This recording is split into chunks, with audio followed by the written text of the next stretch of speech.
I was honestly shocked to find that out. My name is Caden Choi. I'm 15 years old. I became very passionate about women's rights ever since I got the opportunity to go to the UN. I marked my calendar and I was the only young person there.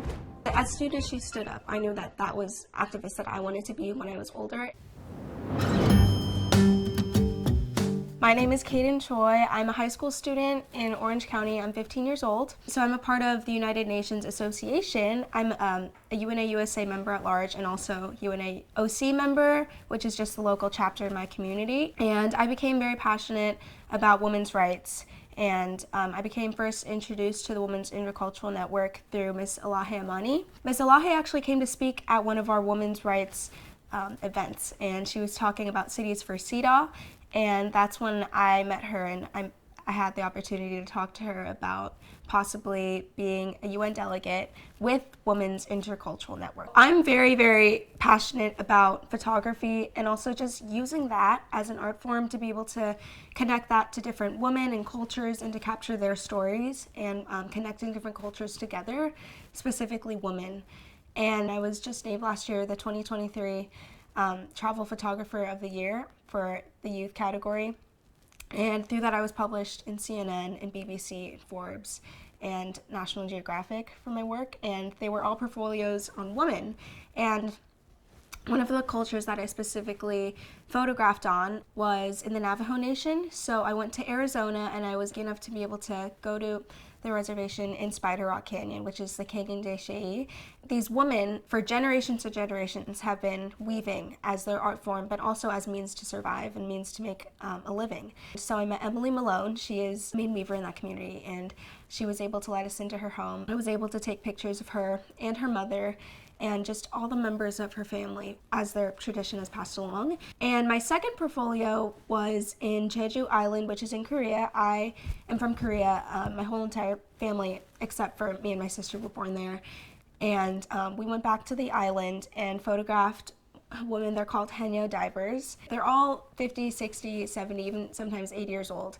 And they're free divers, and they dive for abalone shells in the ocean. And it's very dangerous, but in that community, they have to do it to make means and to be able to survive. And it is a seasonal catch with abalone, so it's really hard for them sometimes to even make a living and to even find catch. But I was fortunate enough to be able to also photograph them and their journey. And so even though those two women groups aren't necessarily connected with one another, through my photography, I want to be able to connect different people groups. As a youth delegate to the UN, with Women's Intercultural Network, that was honestly the best experience of my whole life. Ever since I got the opportunity to go to the UN, I marked my calendar for March, and I just looked forward to it for all of those months leading up, because it's so important to me, and the work that Women's Intercultural Network was so important to me as well, and it really connected with CEDAW, which is the Convention on Elimination of All Forms of Discrimination Against Women, which is what the conference was about.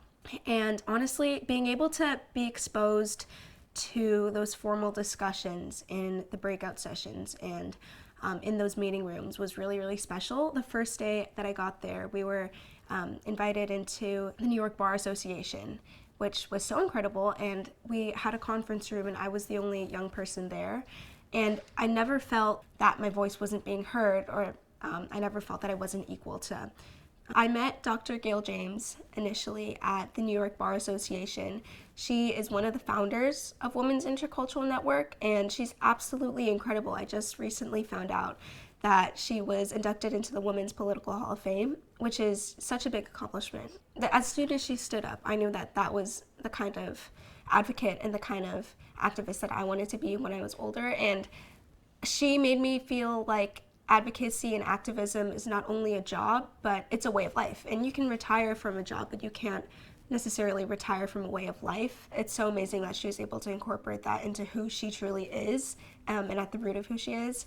And something that she said that resonated with me is, she said, I believe that human rights are local.